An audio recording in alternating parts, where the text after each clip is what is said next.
Welcome to our channel. In today's video tutorial, we will dive deep into the world of public key infrastructure, or PKI for short. PKI is critical for secure communications in modern applications. Whether you're securing web applications, APIs, or even cloud-based resources, understanding PKI is essential. So let's get started. Before we jump into the coding aspect, let's first understand what PKI is and how it operates. Essentially, PKI is a framework that enables secure communication through cryptography by providing a set of policies, procedures, hardware, and software. It uses a combination of asymmetric encryption and digital certificates. In the heart of PKI are digital certificates and certificate authorities, CAs. A digital certificate is an electronic document that binds a public key to an individual or an entity, effectively proving their identity online. Certificate authorities are trusted entities that issue those certificates. We use them to verify the legitimacy of an entity's public key. Let's set up our environment first. We'll be using Java for this tutorial. Ensure you have the latest version of JDK installed.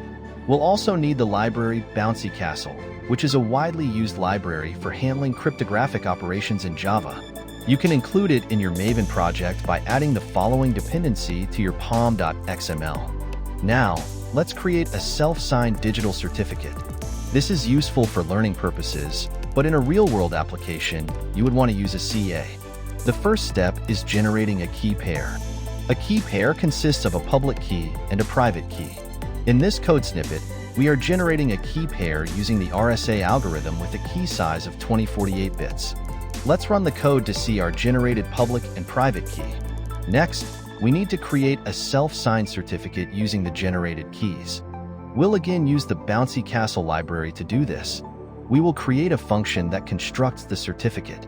This method constructs an X.509 certificate using the keys and a common name for identification. Notice we use a validity period of 1 year.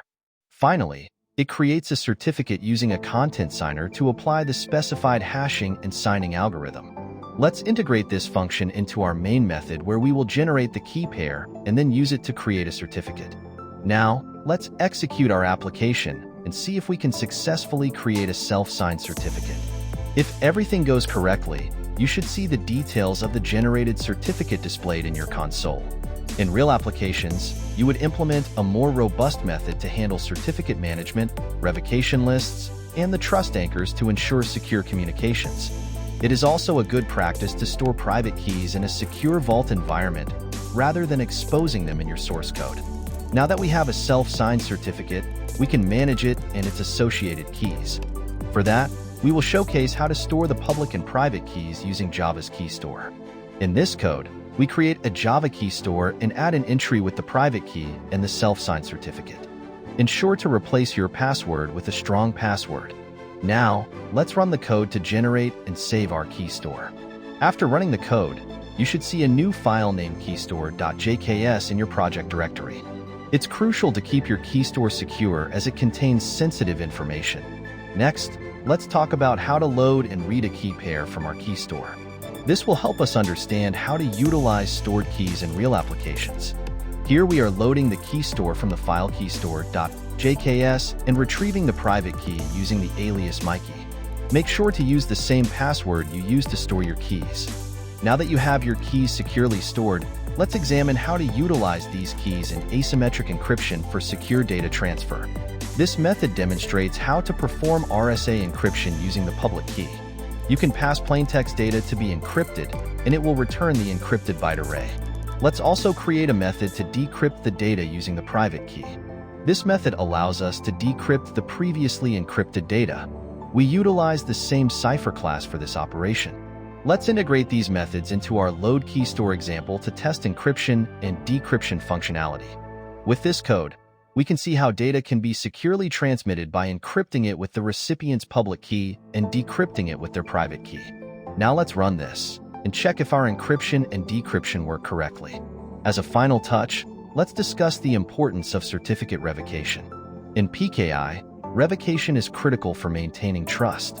Digital certificates can be revoked for various reasons such as key compromise, change of affiliation, or expiration. This is often managed through certificate revocation lists, CRLs, or the Online Certificate Status Protocol, OCSP.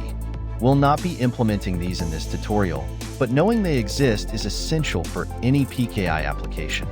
So, to recap what we covered, we generated a key pair, created a self-signed certificate, stored it securely in a key store, and leveraged that for encrypting and decrypting data using asymmetric cryptography.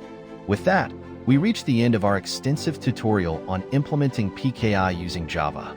I hope this video has provided you with invaluable insights into the realm of secure communications. If you enjoyed the video, please give us a thumbs up, subscribe to our channel for more programming tutorials, and leave any questions or suggestions in the comments below. Thank you for watching, and happy coding!